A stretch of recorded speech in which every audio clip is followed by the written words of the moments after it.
Ele acreditava, né, que as emoções humanas, elas são capazes de alterar a estrutura dos cristais da água, né? Quando a água recebe um tratamento com emoções positivas, ou seja, amor, gratidão, alegria, os cristais formados são magníficos.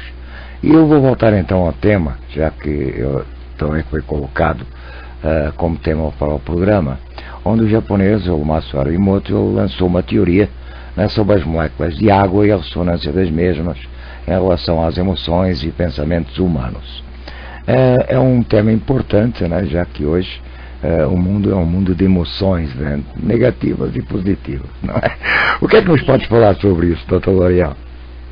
Então, Felipe, isso está exatamente na linha do que a gente abriu o primeiro bloco, né? Exato.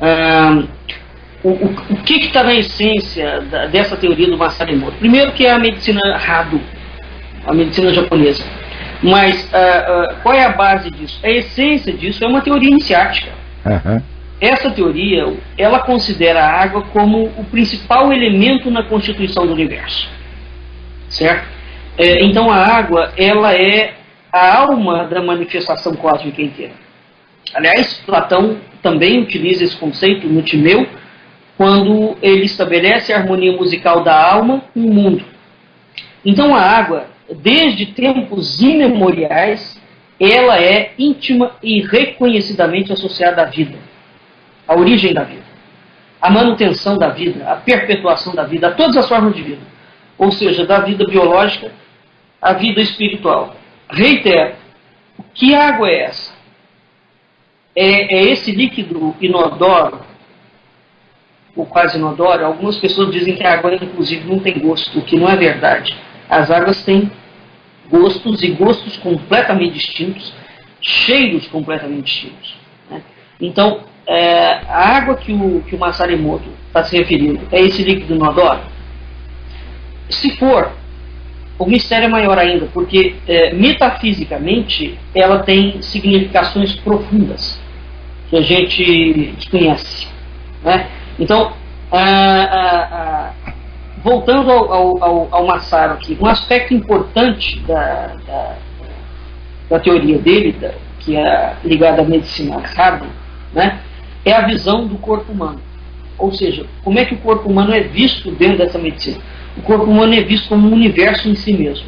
É exatamente a concepção dos gregos antigos, que tinha um axioma teleológico clássico: universo, macrocosmos, homem, microcosmos.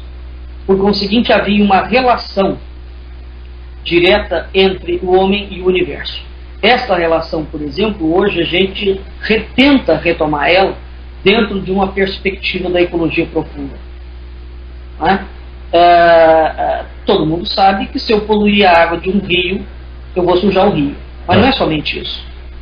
A partir do momento que não exista uma separação epistêmica entre eu, como ente, e o rio, eu entendo que muito mais do que não poluir o rio, eu, enquanto pessoa, tenho uma relação ontológica de pertença com o rio. Isso é muito profundo. Não é? Uhum. Então, a própria legislação ambiental, atualmente, a partir do momento que ela já admite a proteção das florestas, preserva biomas, né? Ela vem reconhecendo, por exemplo, na França nós temos 2 pesquisadores que têm contribuído muito para essa visão de uma ecologia profunda, que é a Catherine Larrière, né? E o Luc Ferry. Luc Ferry, inclusive, foi ministro da Educação na França, né? Então, quando na década de 70 o James Lovelock lança aquela teoria de que Gaia, o planeta é vivo, né? Essa teoria era a teoria que vigorava na filosofia antiga, né? Repito, o cristianismo depois mata o mundo, porque o mundo não pode ser vivo. Vivo é somente o ente, e num sentido de inteligência, somente o ente humano. Os animais não são inteligentes. Atualmente, nós já temos uma sequência de linhas de pesquisa que também estão não só revendo, como reescrevendo essa ideia. Os animais pensam, sentem tanto quanto os homens. Uhum. Eles não... A articulação da linguagem é diferente. O cachorro não fala como nós, mas ele fala. Fala e você entende. Não, e a gente se comunica. Também. Né? Também. Já está mais do que provado, por exemplo, que uma criança não pode prescindir no seu desenvolvimento de conviver com animais. Porque os animais auxiliam enormemente nesse processo afetivo. Né? Repito, o ano passado, quando na Festa da Língua, a professora Jussara mostrou claramente, dentro do processo da filogenia, o quanto o homem está intimamente conectado com a natureza. Então, é esse aspecto importantíssimo da medicina Rado, porque a medicina ocidental, até hoje, ela não admite essa conexão. Né? Para a medicina ocidental, até hoje, o homem é simplesmente um amálgama de órgãos, de nervos, de células. Cada um o corpo é como se fosse uma grande máquina, né? Que funciona de certa forma coordenadamente, mas não existe nenhum tipo de conexão mais profunda em relação a isso. Né? Então, nesse aspecto, a medicina ocidental está muito atrasada. Né? Porque as medicinas orientais, por exemplo, as medicinas tradicionais, tanto a chinesa, a indiana, a japonesa, a tibetana, a persa, né? A medicina dos índios, a nossa medicina nativa aqui, tem uma cosmovisão importantíssima do homem como um indivíduo que está profundamente, não é nem interconectado, ele é a natureza. É uma natureza em miniatura. Então essa medicina Rado, né, ela considera que o corpo é uma grande orquestra. E ele é composto de uma harmonização de diferentes sons. Portanto, quando o pé vai mal, por exemplo, a cabeça também vai mal. Né? Se a gente considerar isso como uma orquestra mesmo, se um instrumento desafina, ele desanda a orquestra inteira, a música inteira. É nessa perspectiva que o Masaru Emoto vai fazer a composição da sua teoria. Tá? Vou te dar um outro exemplo ligado à medicina. Né? Então, quando essa medicina trata o corpo, ela trata o corpo como um todo. Né? Ela visa a saúde do corpo inteiro. Então, você não vai para tratar só o dente, você vai para e nem tampouco a cabeça. Você vai para tratar a estrutura sistêmica. A gente vê isso na acupuntura, por exemplo. Né? Você trata os meridianos do corpo como um todo. A gente vê isso na medicina Ayurveda também. Né? Você vai tratar o indivíduo sistemicamente, tanto dentro do corpo quanto dentro do espírito. Então, a medicina Rado, os princípios dessa medicina eram muito conhecidos e praticados na antiguidade, incorporados pelas culturas. Um exemplo clássico dessa capacidade, dessa resiliência da água, né, que o Masaru Emoto demonstra, a gente vê, por exemplo, no uso das essências florais. A gente fala muito em florais de Bach. Né? O que na verdade está fazendo o floral de Bach? Significa o seguinte: você pegou uma planta, macerou aquela planta dentro da água, né? E a partir daquilo ali você obteve um medicamento. O que está inerente aqui no processo? A energia e a vibração das flores são transferidas para a água. E o paciente, ao ingerir, né, essa água, ele beneficia-se das propriedades terapêuticas, das propriedades curativas, tanto a nível físico, quanto a nível mental, quanto a nível espiritual, que são próprias da planta. Ora, então, na verdade, o que nós estamos vendo aqui? Um processo de transferência. Esse processo de transferência dos componentes da flor são transferidos para a água. Certo? E é curioso isso, porque, por exemplo, se a gente pegar qualquer floral, né, e fizer uma análise química, da essência floral, só vai detectar água, só tem H2O ali, não tem a essência. Mas a medicina de Hahnemann já não se discute mais isso, né? Ela cura mesmo. Então, o que aconteceu ali? Por que ela cura? Porque o que foi transmitido? Foi transmitido exatamente isso. Uma vibração da planta, seja ela qual for. Eu peguei uma verbena, né? Eu peguei uma açucena, eu peguei um alecrim. Na medicina Ayurveda, você tem, por exemplo, um grande transmissor da essência, que além da água, o indiano tem um outro veículo transmissor, que é o ghee. Não sei se você conhece, é a manteiga clarificada dos indianos, que é uma manteiga dificílima de ser produzida. E os medicamentos da medicina Ayurveda, as plantas, né, são todas colocadas dentro desta manteiga.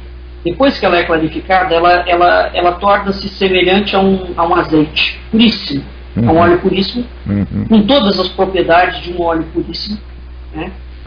Então, quando você pega essa planta e coloca dentro dessa manteiga clarificada, a manteiga, o ghee penetra nas células das pessoas.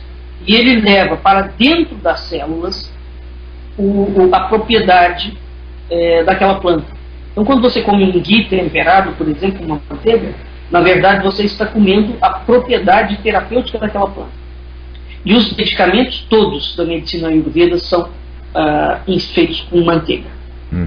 Né? Então, novamente, o que nós temos aqui? Né?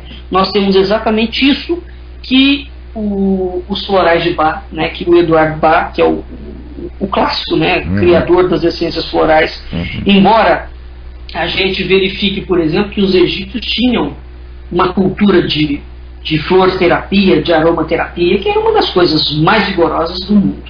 Tá? Mas o Bach é que ganhou essa fama. Né? Então, no Japão, vai existir um tipo de terapia muito semelhante à que o Bach cria. Né? Quando a gente vai ver na alquimia também, nós vemos isso. A água, dentro de todos os processos alquímicos, seja ela metafísica ou não, é atribuído à água essa capacidade de absorção de uma vibração.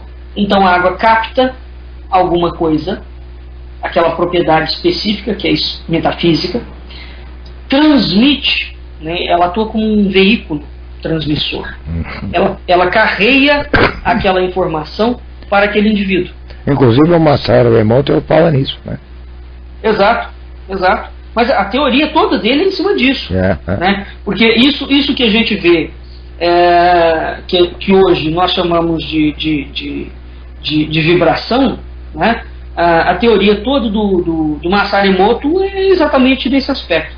Quando nós pensamos, por exemplo, vamos dizer, na filosofia védica indiana, né?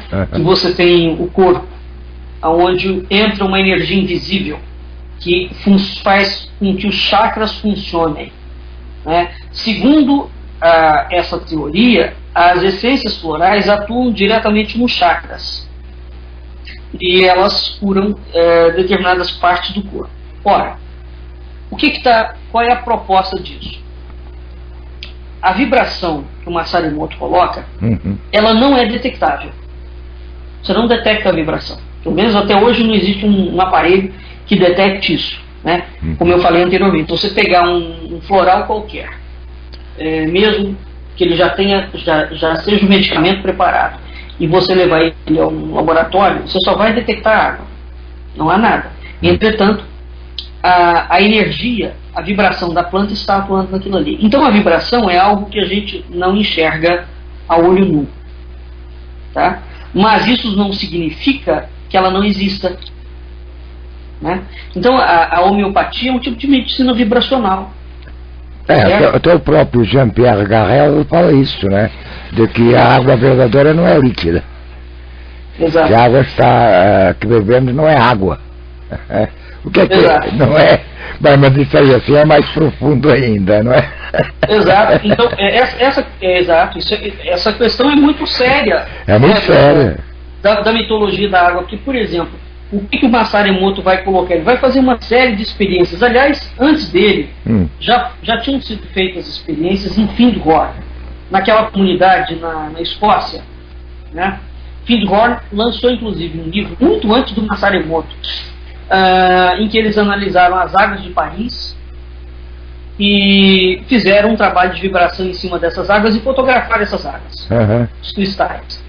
O que o Masaru faz é exatamente isso. Ele pega um pensamento, uma frase, etc., fotografa os cristais de água e esses cristais de água reagem de acordo com a frase emitida, né, o pensamento emitido. Então você chega diante de um copo d'água. Eu te odeio.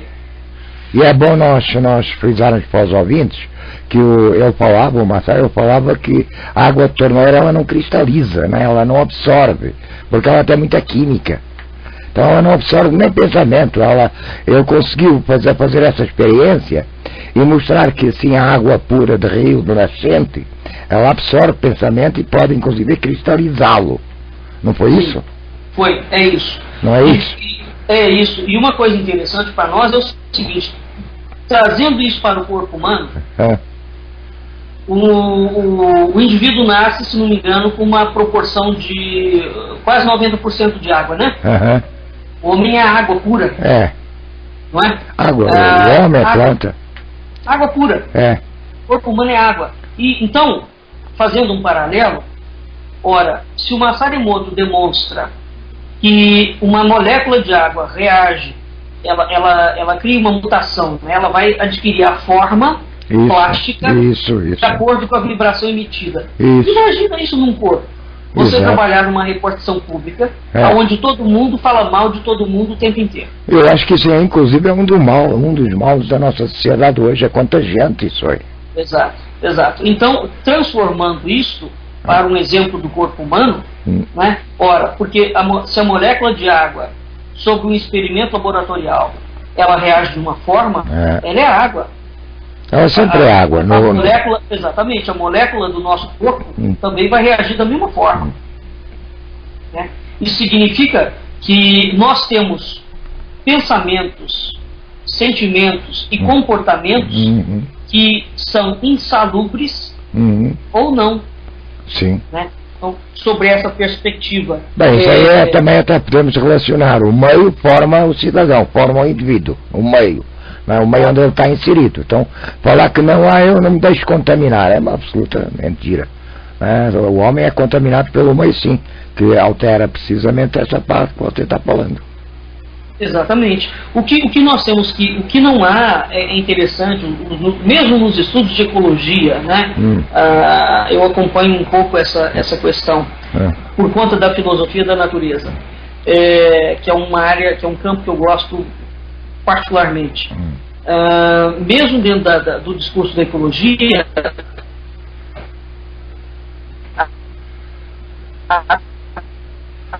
temos problema. Essas questões ligadas às emoções ou às águas, né, elas não são trazidas para a esfera cotidiana. A gente não consegue entender, por exemplo, por que as pessoas estão tão estressadas. Né? Então, se a água, entre outras coisas, é um veículo transmissor de informações, evidentemente, nós temos um grau de toxina emocional, psicológica, né, introduzido dentro do corpo, que efetivamente você tem que se desintoxicar. E veja, Felipe, como medida propedêutica, né, dentro dessas medicinas tradicionais, uma das primeiras coisas, quando você vai fazer, por exemplo, tratamento medicina indiana ou chinesa, ou seja lá o que for, eles submetem o indivíduo a uma desintoxicação. Né? A gente fala é só para eliminar a toxina. Mas será que essa toxina é só química? Ou existe um outro tipo de toxina também? Você quer ver uma outra desintoxicação muito curiosa? Quando o indivíduo entra num monastério, os monastérios têm, via de regra, regras muito severas. Né? Para quem é um falastrão, Imagina você entrar num monastério em que você não pode falar. Dá o efeito do drogado, né? A pessoa começa a ficar possessa porque ela não pode fazer determinados movimentos. Então, essas ramificações dos tipos de informações energéticas que a nossa família imprimiu em nós, que o meio ambiente imprimiu em nós, que a sociedade imprimiu em nós, ou seja, as moléculas de água do nosso corpo armazenam mensagens nossa e do ambiente, né, em que nós vivemos, como se fosse um HD de um imã. Certo? Um imã. Então, o que o Masaru vai falar não, é um HD mesmo, está imprimido ali dentro, está impresso ali dentro, está gravado ali dentro, uma emoção negativa, um pensamento negativo, e a partir disso que foi gravado, o seu corpo vai vibrar de acordo com aquilo que foi gravado. Né? É isso que é interessante, né, entre outras coisas, o que está por trás da teoria do Masaru Emoto. Não é tanto a água em si mesma, isoladamente. Vou te dar um outro exemplo. Quase todos os trabalhos de materialização nos centros espíritas têm água. Certo. Por que o padre asperge água benta? Né? Por que quando o batismo é feito na água? Então a simbologia da água é uma das coisas mais vastas e mais profundas que existem. Né? E agora a gente está talvez começando a entender um pouco melhor esses aspectos invisíveis da água. Portanto, quando o Tales de Mileto, na Grécia Antiga, falava que a água era um arquê, ou seja, um princípio que subjaz a tudo aquilo que existe, né? E essa água não é manifesta, ou seja, você não vê ela. Ela está na base de alguma coisa. De certa forma, é isso que nós temos hoje. Né? Nós temos um corpo, não é só o corpo humano, porque toda a estrutura da natureza, ela tem uma forma aquática.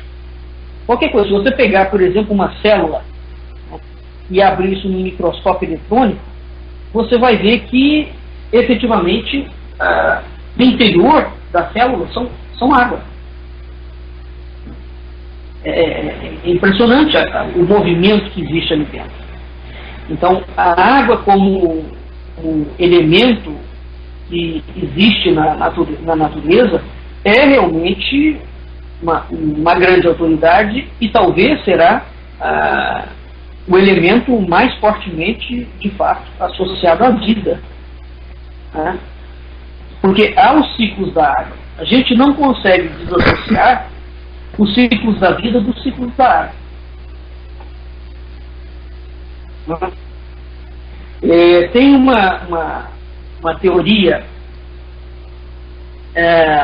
que foi proposta na Universidade de Ohio, e essa teoria foi confirmada pela NASA e pela Universidade do Havaí. Essa teoria fala que a água do planeta veio do espaço. Eu me lembro, há muitos anos atrás, eu comprei um livro fininho, tipo uma brochura, que foi editado pela Fundação Antroposófica, do Rudolf Steiner. Eu não me lembro do nome do autor, mas ele é um padre alemão. O livro chama-se A Teoria dos Cometas. Então esse padre alemão, início do século XX, hein? Essa teoria defendida pela Universidade de Ohio, pelo estado de Ohio, é recente. Esse padre, no início do século XX, ele falava que o céu era de água. céu era aquoso.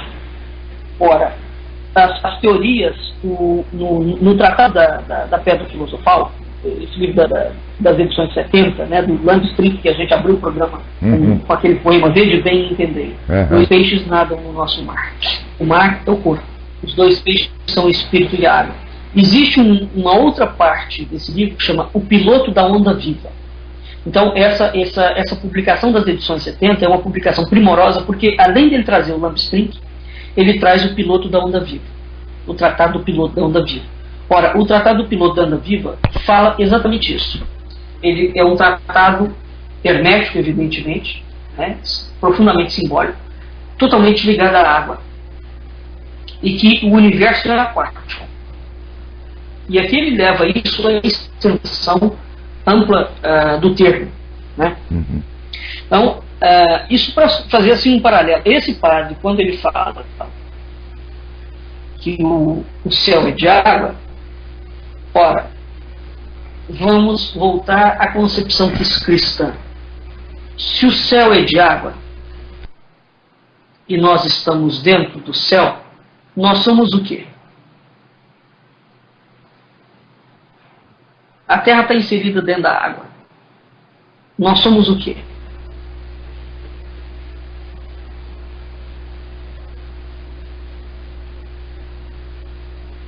Felipe? Oi, pode falar, estou ouvindo.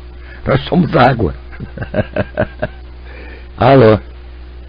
Então, não. Não? Não. Não. Oi? Alô, pode... Não, a resposta não é correta. Como que... Não é não. Vou formular de novo a pergunta. O céu é de água, segundo a teoria do padre. O céu é de água. A espécie humana está inserida dentro dessa água. Essa espécie é o quê? Dentro de uma figuração simbólica. O espírito? Eu não estou entendendo a pergunta, o questionamento, Loriel. Peixe. Peixe. O homem é peixe? Olha só. Peixe, claro. Se nós vivemos... O homem é peixe. Porque se o céu... Veja bem, se o céu é de água, o que está em cima de nós, né? O universo é aquático. É isso que o padre está falando. O universo é aquático. E o raio corrobora isso. O universo é de água. Então, se o universo é de água, o que nós somos? Peixe. Certo? Certo. Vai por essa frente. Sim ou não? Dentro de uma simbologia. Certo. Exatamente. Aí nós lembramos da mensagem cristã. Certo? Certo. De Cristo como peixe, né? E a missão dele e do discipulado como os pescadores de almas. Correto? Correto. Então isso é muito interessante. É muito interessante. A ciência de fato vem corroborar que primeiro, a água que vem da Terra, a água da Terra vem do espaço. Vem do espaço. Efetivamente, a gente, todo dia, quando mora assim no campo, você, à noite cai, você vê que tem uma quantidade de água muito grande. Então, isso significa que não é só o planeta Terra que é um planeta de água. Agora, como é que essa água está colocada no espaço? Porque ela não é líquida, igual a água que nós temos. Aí quem vai dar a resposta para isso? É o Jean-Pierre Carrel. E sobre isso nós vamos falar no próximo bloco. Certo? Vamos dar... mas essa situação, né, da mitologia da água e da simbologia da água é curioso, porque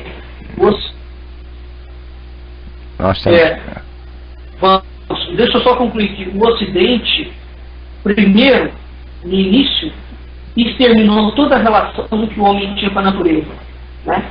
E toda a ideia de uma filosofia profunda ligada a essa natureza. Atualmente ele está tendo que retomar isso, né?